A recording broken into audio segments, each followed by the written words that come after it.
Okay, so last week, thank you all for being here. We got a bunch of folks on our panel. Some of these agents use Zillow at a high level, and some don't.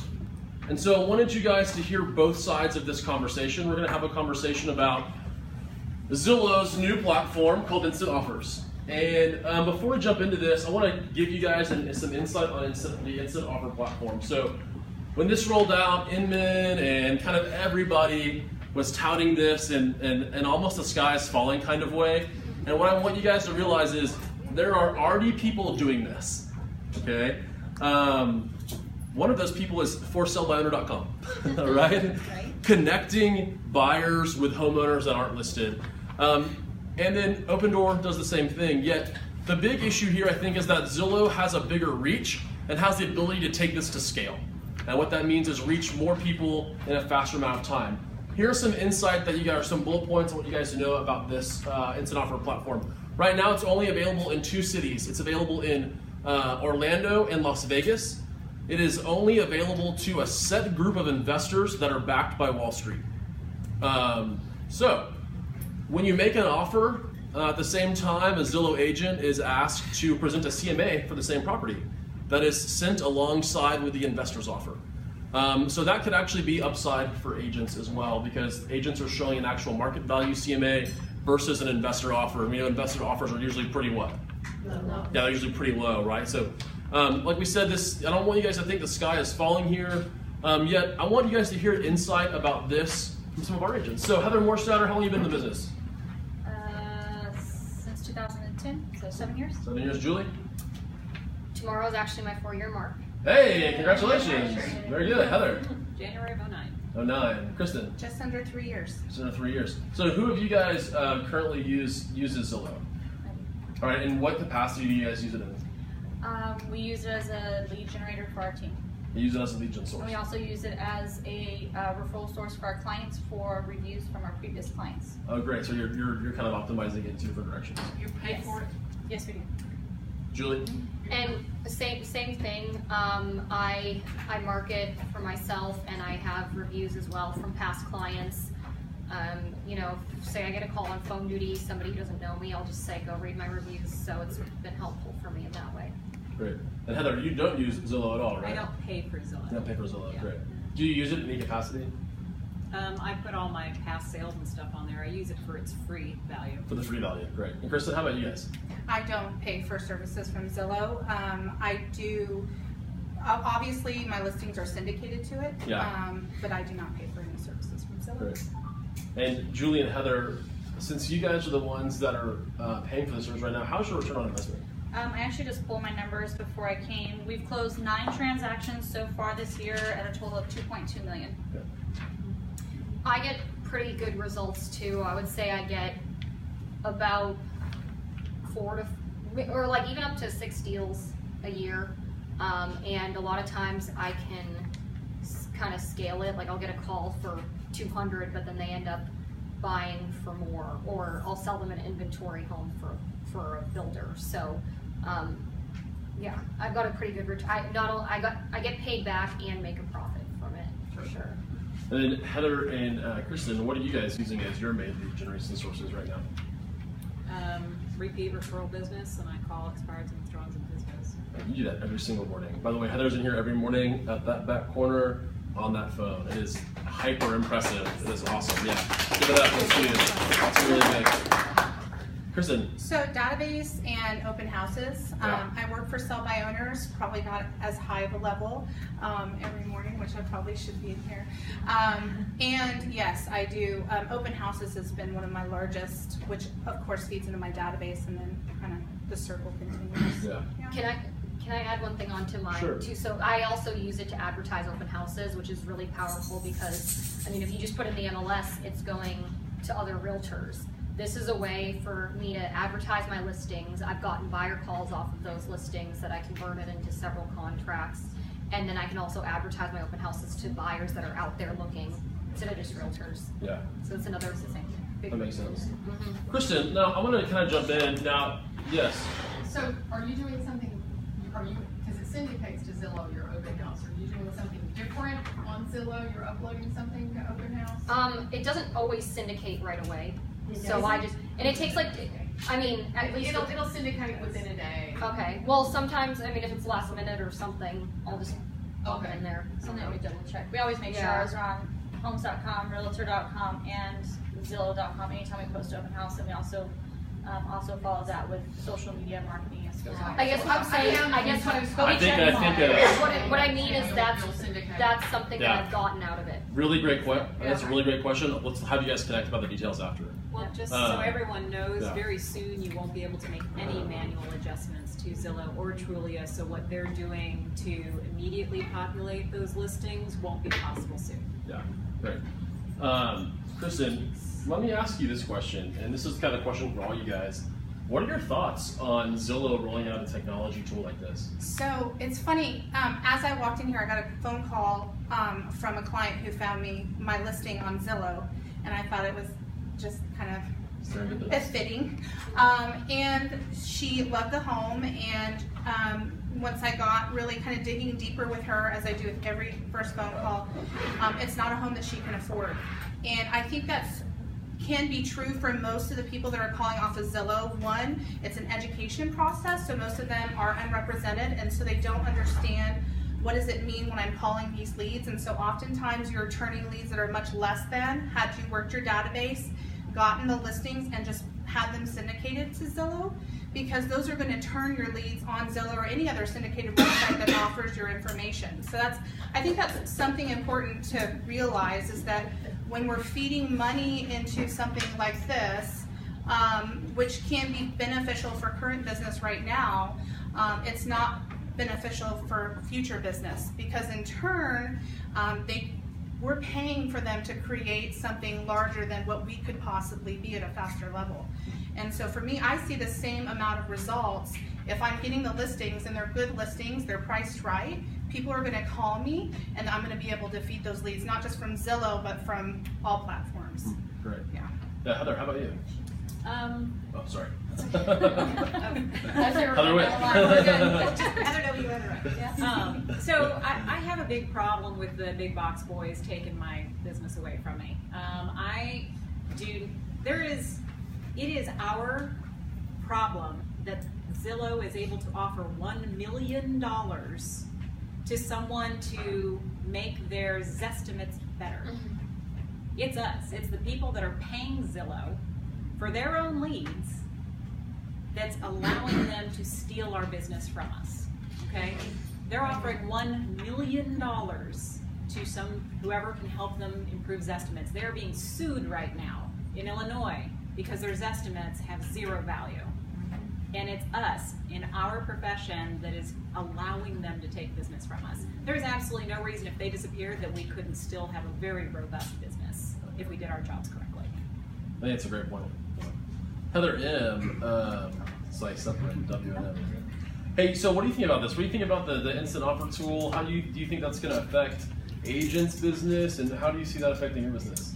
I think, kind of like you said at the beginning, I actually spoke with one of the Zillow reps, Jay Thomas. He's part of one of my coaching networks, and so he's kind of our reference point. Again, as they say now, and as they have said every time that I've seen them speak, their goal is not to take the business from the agents, but to be a tool to agents and buyers and connecting them. Whether that changes in the future, good possibility. They have a very strong hold. They have a lot of deep pockets. And so I think that there also are a lot of other companies. Technology is part of our business now, and it's growing at a much faster rate continually. And I think that it's going to continue. But I can't remember who did the study, I apologize, but they did a study where they looked at everything in real estate, and they were trying to figure out what technology would be able to take away from the equation as the years progressed forward. And as they dwindled it down to the top 10, the number one position that could not be removed was a mortgage lender, because people do need financing to purchase. Most people will not be able to purchase without it. And the second position was the real estate agent. So I think that times are changing. My grandma was a real estate agent, and when she couldn't fax her offers anymore, she was out of the business. You know what I mean? So, and it's changed very fast just from when I've been in the business. However, there's, like you said, there's multiple platforms out there. There's Home Value, that we can run any anytime we want to. Our home worth, sorry, home worth sites that we can run. People purchase differently now. People have the opportunity to do research, and that's what most people want to do before they put their hand out there and say, hey, I'm ready to buy whatever that product is.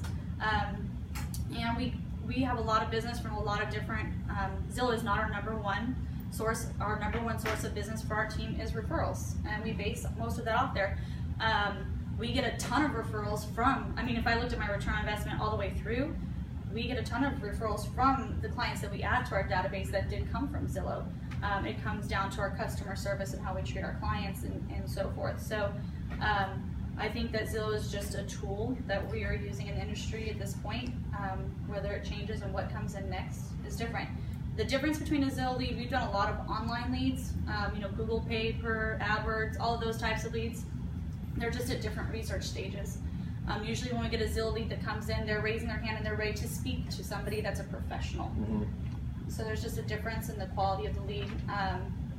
But we do very good with converting them, and we have a very good return on investment. Cool.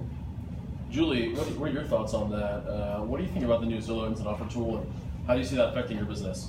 Honestly, I don't. I just got a Zillow call yesterday. They could have, it's not available in the state, but ultimately the number one point is this is a relationship business. And I've seen, I haven't been in here super long, as these ladies, but in the 4 years that I have been in it, I've seen Redfin come along, which has almost as big of a name as Zillow, and they still didn't make much of an impact. They didn't really make an impact. They still got plenty of business.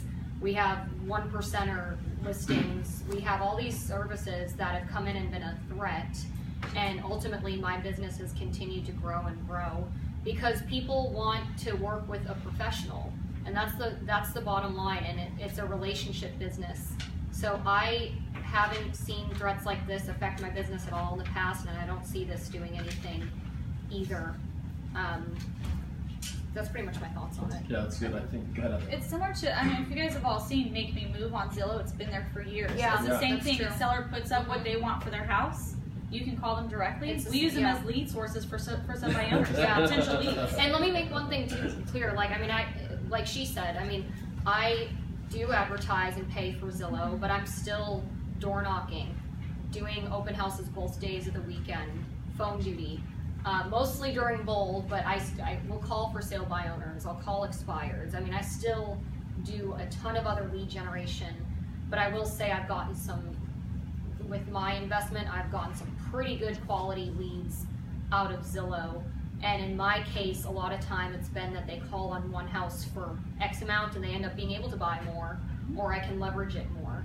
And then those reviews have been super helpful. Sometimes I've gotten calls just because I had a good amount of reviews, and they're like, I found the house that I want, come meet me at the builder Saturday morning, I want to work with you, let's go under contract. I think the one question that my coach, when I was debating whether I wanted to start investing in leads, one was having the capacity to be able to convert them and nurture them, because not always are they like, I need to buy a house right now. Same thing with our referrals. I nurture referrals for months to years sometimes, depending on where their starting point is to their finishing point. But my coach asked me one question: how much money are you willing to pay for a lead that's going to buy a house? I know I pay 25% to every agent that will give me a referral. How much is that total? $3,000, $4,000 I'm sitting in referral checks. So it's a different way. Sorry, I was just going to say that I think that the question at hand with this new tool is that, are they growing at a faster rate than what we with our businesses can keep up with and continue to keep the market share? And so I think that's the biggest question. I think a lot of agents purchase leads. It's not I've tried that before, and for me I found that the leads weren't as high quality. So I would rather call my database. It costs me less, and it's less work, to be frank. I think the question is Zillow getting kind of too big for their britches? Cool. And I think this tool, by bringing investors in, it's making people feel as though they don't need the professional. And that's the question, do they or don't they? And I think most people, anyone who works for Sell by Owners who has a good conversation with them is going to find they need a professional. Most of them have wonderful egos that may make the sale go through, but the reality is they don't have, the law on their side in some cases. So for me, that's why I choose not to invest, because I feel like, the company that's growing that large, why don't I keep my own leads, pay for my database if I'm paying referrals agent to agent nationally. I choose to spend my money traveling and creating agent to agent referrals. I think that's super important. But I just, for my business, I just don't think it's a good investment to help grow somebody else's business that soon can take that business away. And make people feel like they don't need the professional. Wow. I think the other part to that is Zillow isn't telling the consumer exactly what they're offering. So the make me move is one thing, but what they're doing with this new service is they're offering it basically to those flip companies, those wholesalers, right? First and foremost. And so what are those people going to be offering the consumer? As little money as humanly possible for them to sell their house, okay? That's not what Zillow is putting out there. I tell everyone I talk to, I don't call it Zillow, I call it Zulia. They have no idea that Trulia and Zillow are the same company, and that they're just this gigantic corporation that's out to, make a big buck. That's it. They don't care about the consumer. That's where we're different. In theory, we're all supposed to care about the consumer, the client that we take on, okay? Zillow, Trulia cannot offer that. I don't care what kind of ease they put to it, to the service, okay? And that's where we as realtors have to offer that value and that education to the consumer. Yeah. I think it's a great point. I think regardless if you're investing or you're buying or you're using any kind of online platform to secure or nurture leads, the next part of it is the human factor. There's gotta be, we've got to live up to our fiduciary for our people. Bottom line, I don't think an online service can provide a fiduciary, and I don't think they'll ever be able to provide a fiduciary at a level that we can when I do this and I say I'm here to watch out for your best interests. It's a different ballgame, right? And yet I think that, and maybe you guys would agree with this, I think this is an opportunity for us to educate our sphere, for us to get on the phone and talk to our database and educate our database. Let our people know that we're thinking about them. Let them know that we're the experts here, right? And continue to position ourselves so that as agents in the industry, we position ourselves in a place where we stop them in their tracks if they ever chose to go into agency. And that's kind of my next question is, what do you guys kind of, as just a quick prediction here, 60 seconds, what do you think is going to be next for this organization? And Julie, we'll start with you. You mean for Zillow? Yeah. I think what she was saying is, they are becoming a little bit too big for their own good. And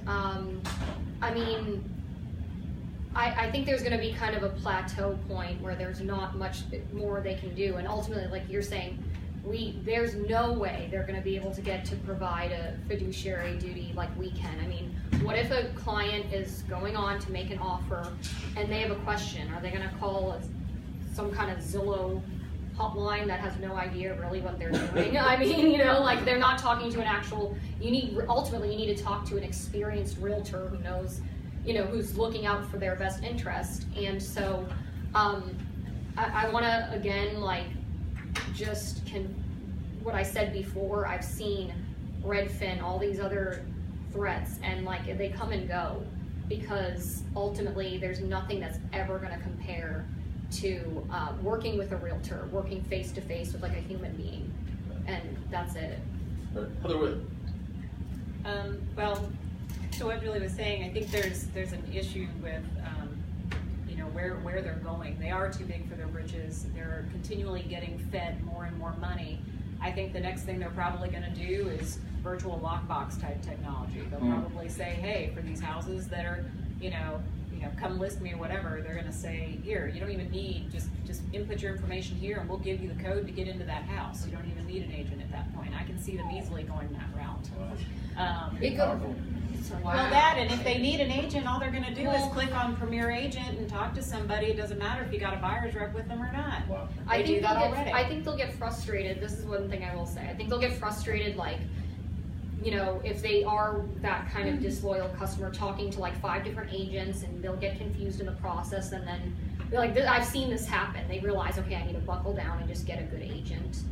And so I think, I mean, that could be a possibility, but there are people, I mean, like a lot of you'll have a lot of clients that just will not make a move without you. I mean, I've seen it with my own clients. They won't show up to they won't literally walk into the title company without me at closing, or they won't, you know, even write an offer or consider writing an offer without really having a discussion with me first. Kristen, what are your thoughts? I think it can go either way. I think that it can get, if agents continue to invest in larger numbers, which some, you know, some larger teams and companies do invest their own business into this, I think they can grow to as big or even bigger than what Heather was saying. I think that if agents start understanding that this is our company, this is our business, and, you know, start getting more involved in the process, I think we can keep them at bay and they can continue being a lead resource and just that. I think it's going to take agents saying enough's enough. I need to know about what's in the legislative side of this, what is in the financial, because really consumers care about the bottom line. I mean, how many people have had clients transfer from one agent to the next because you didn't share their understanding for a bottom line? And so if we are educated enough to educate our clients on what this actually is, we can keep them at bay. Wow, but I think it could get out of hand. Heather Warstetter, what are your thoughts? I think that their next step would possibly be becoming a brokerage. Do you see, what are you hearing from kind of your insight as to it trending that way? I mean, I don't hear anything specifically about that, but I mean, if you look at where the money's at, the next spot is to be a broker. They appeal to agents, they do appeal to the database, but they also make their money, they don't make their money from the consumers. They make their money from the agents. Yeah. And so I feel eventually their next step would be to become a brokerage. Avis, you want to speak up? It is not without surprise that they would test this in Orlando, in Las Vegas. That's right. Florida and Nevada. Yeah. Definition of brokerage in the law is different than it is here. And I have some, obviously enforcement isn't, at the commission is aware of what's going on. And they may get real close, seem to be real close to the line of, they would cross in Texas of being a broker doing just what they're doing now. Oh, wow. And in other states as well. Mm-hmm. And they know that, and they're researching that, and I think your comment is appropriate. Virtual lockbox will run afoul of law in Texas as well. The only unescorted access allowed in the law is to a tenant to a vacant property, and then with some other controls. So I think our bottom line in all of these words that these brilliant people have filled the air with should be this: the people that you know, stay in touch with them, and then they will not be enticed by the shiny object of Zillow. Okay, we're gonna open up the floor to questions for just a couple of minutes because. Can I add one thing to Avis's? Yes, before? please. Yeah. So if you look at statistics, it says that consumers go to online looking for an agent. 75% of sellers are looking online for an agent. 70% of buyers are looking online for an agent. That there tells us that one, either we're not making the connections with these consumers and letting them know and reminding them, as Avis is going back to. Yeah. But if you look at also what's most important to consumers is knowledge and trust. And that is not anything that an online source can do for anybody. That's right. And that's what we need to remember as the agent, is that we have the local knowledge, we have to build trust with them. And those are the two top things that are important to consumers. As long as you're doing that. I've had calls where someone's like, I can't get a hold of my agent from 3 years ago, I'm just looking for an agent. Yeah. Yeah, there you go. All right, we're gonna open up for questions real quick. Julie, you've had your hand up. What's up? Yeah, so I haven't looked into it, but my thought is, what about all of the back office, such as a big part of an agent's job is navigating as a buyer's agent through title, or as a seller's agent navigating that buyer Well, through Zillow owns .loop. title, right? So That's why I say brokerage. you know, what's Zillow going to be? I'm just throwing it out. What's Zillow going to be doing? My question mark in helping the buyer and seller navigate through the title and escrow and all of that. Well, and actually, And that's where the professional comes in. for sell by owners use title companies all the time. They don't necessarily need us per se in their own minds. So it can be done. It can be done without us, unfortunately. They'll own one before it's communicated. Yeah. They'll own one. Donna, you had a question? I just had a comment. I've been in the business 31 years. Last month, I lost my first listing ever in 31 years. And it came down to, I sold the people the home 12 years earlier. In my file, I had their floor plan and their square footage. But Zillow had them at almost 300 square feet more. So they terminated my listing, listed it with somebody else for more money. They got a cash buyer, no appraisal done, no measurements. Wow. So if you have a cash buyer, make sure you have them pay for an appraisal. Wow. I would like Davis to weigh in on that. Yeah, Where is that gonna set up? What the? A cash Which buyer, the square footage, selling it for more square foot. The than Williamson when they turn County around and try to Tax resell Office it. had it higher than what. They have to do their due diligence and do the measurements. That's the buyer's. So also. Williamson County tax audit, okay. You know what? It's all the same. It was a 3-car garage, but Williamson County had it as a 2-car garage and the extra 200 square feet plus extra onto the house. The direct contracts have no contingency for the size of a piece of property. So people are buying a house for the price that the buyer and the seller agreed to, period, whether it has 1,800 or 1,000 square feet. But that's our job as an agent to try to verify what is the correct square footage. Or any questions for any of our panel members? Yes, we can. Okay, so we all know that really, it sounds like 90% of your business comes from networking and from your past clients. If that is true, then why feed the beast? So I can answer that for my team. So I have a lot of new agents that come on my team that don't have a database yet. They're new to the area, and they just don't have it yet. So it feeds that. I will say, if you're ever going to do Zillow, what you need to do is, one, you need to build your reviews in your business in Zillow. You need to track your sales. You need to get reviews on there, because any money that you put into Zillow, if that's not done, you have no history, you have no trust that you're starting to build, you have no referrals for them to see. So the reason that we use it is for our team. You don't have to pay to have all that other stuff. That's correct. Yeah, that's all free. It's free. It's all free. But if you don't have that, it won't be helpful in any way.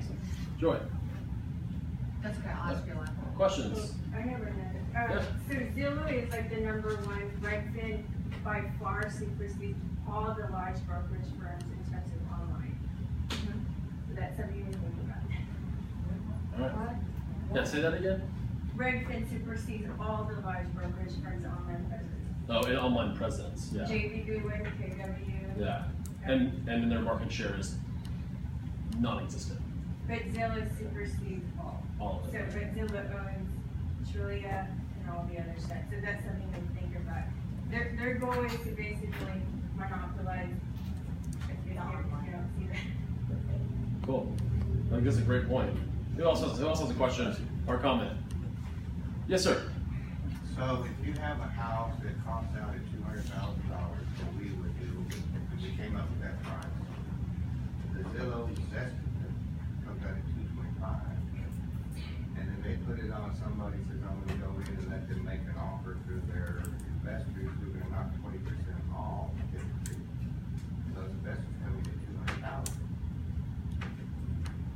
It sounds like a mess. The investors aren't gonna come in at 200,000. They're actually gonna be smart and get a real valuation and not use his estimate. They're going to come in at 85 to 90% of that valuation. Yeah. And then they're gonna go 20% more. That's right. And those investors, and I want you guys to know this right now, from my understanding of this, is that the investors are not like you and me. Like you and I couldn't hop on Zillow and make an offer like that. You've got to be part of this select group that they've opened this platform up to. So like, those are seasoned investors who probably have multi-millions of dollars worth of hedge fund money to throw at real estate, who are probably employing a broker somewhere to do valuations. So I think that's a really great question, and yet I don't know. I mean, it could happen. You never know. We don't know where this is going to go, right? All right, who else? Yes, sir. So, is anybody gonna mention upstream that knows more about it than I do? You know, we're taking But if you by support contract upstream, Zillow. you get the leads, you go out and get these listings, you give them to Zillow, and you pay them to advertise them and send those leads to you. If you don't pay them, they send them to somebody who is paying them. Yeah. And upstream will be completely You know, I different. know that Zillow's obviously a controversial subject, and people wonder why feed the beast or why invest in it. You know, but to be honest, if I do about 20 deals a year and I get 5 out of it, that's about a quarter of my business. I mean, that's at least an extra $30,000 in my pocket a year from Zillow. That's the number per year that I've been making, and that is a lot for someone who lives on their own with one income, paying all their own bills.